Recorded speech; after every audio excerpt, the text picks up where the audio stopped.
Theatre లోపల మీరు cinema చూసిన కొంచెం సేపటికి సార్ నా వర్క్ అసలు ఏ పోలీసు కానీ ఎవ్వరూ నాకు వర్క్ అసలు నన్ను కలవలేదు, నాతో ఏం చెప్పలేదు. నాకు చెప్పిందల్లా అది పైగా మా మేనేజ్మెంట్ సైడ్ నుంచి వాళ్ళు మా వాళ్ళు వచ్చి చెప్పింది ఏంటంటే, సార్ బయట ఓవర్ క్రౌడ్ అవుతుంది, మీరు దయచేసి వెళ్ళిపోండి అని చెప్పారు.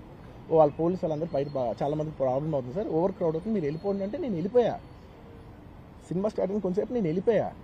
నేను మా వైఫ్ అందరూ మేము బయటకు వచ్చాము అంతే. నాకు అసలు ఆ తర్వాత నెక్స్ట్ డే నాకు తెలిసింది ఒక లేడీ ఇలా ఉందంట, కళ్ళు తిరిగి పడిపోయిందంట, ఆ తర్వాత ఆవిడ పాపం చనిపోయిందంట, ఇలా కిడ్ ఉన్నాడు అంటే నేను షాక్లో గురయ్యా. అంటే నాకు తెలియదు అసలు, నెక్స్ట్ డే వరకు నాకు అసలు తెలియదు. I had no idea. ఎందుకంటే నేను నా పిల్లోనే పక్కన పెట్టుకున్నా, నా వైఫ్ నా కొడుకు నా కూతురు థియేటర్లోనే ఉన్నారు. నాకు తెలియదు. నిజంగా అలా జరిగి ఉంటే నాకు తెలిసి ఉంటే నేను వాళ్ళు తీసుకుని వెళ్ళిపోతాను కదా, మినిమం కదా, ఎవరైనా వాళ్ళ పిల్లలు వాళ్ళు తీసుకుని వెళ్ళిపోతారు కదా.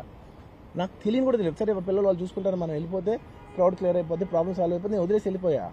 అలాంటిది నాకు తెలిసి కూడా నేను సినిమా చూస్తూ ఉన్నాను, ఇలాంటి ఫాల్స్ అలిగేషన్స్ వస్తే చాలా బాధ వేస్తుంది. పిల్లలు ఉన్నారు సార్, పిల్లలు వదిలేసి వెళ్ళిపోతాను నేను. నాకు నా పిల్లలు అంటే ఎంత ఇష్టం తెలుసు, ఎవరైనా ఉంటారు కదా, తీసుకుని వెళ్ళిపోతారు కదా. అలాంటి నాకు క్లూ కూడా లేదు.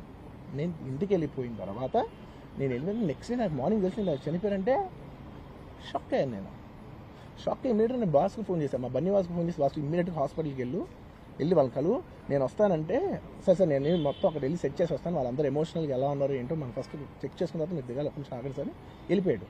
వెళ్ళిపోయిన తర్వాత వాసు నేను వస్తానంటే, సార్ మీరు రావద్దు ప్లీజ్, దయచేసి మీరు హాస్పిటల్ రావద్దు, ఇక్కడ గందరగోళం అయిపోతుంది, నేను నైట్ మీరు థియేటర్కి వెళ్ళారు, ఇష్యూ అయింది, చాలా ప్రాబ్లం అయింది, ఇప్పుడు మీరు హాస్పిటల్కి వచ్చి మళ్ళీ ప్రాబ్లం అయితే మాత్రం సార్ చాలా ప్రాబ్లం అవుతుంది సార్, నేనే వాళ్ళని కొంచెం వాళ్ళ రిచువల్స్ అవన్నీ అయిపోయిన తర్వాత మీ దగ్గర తీసుకొస్తానని చెప్పాడు.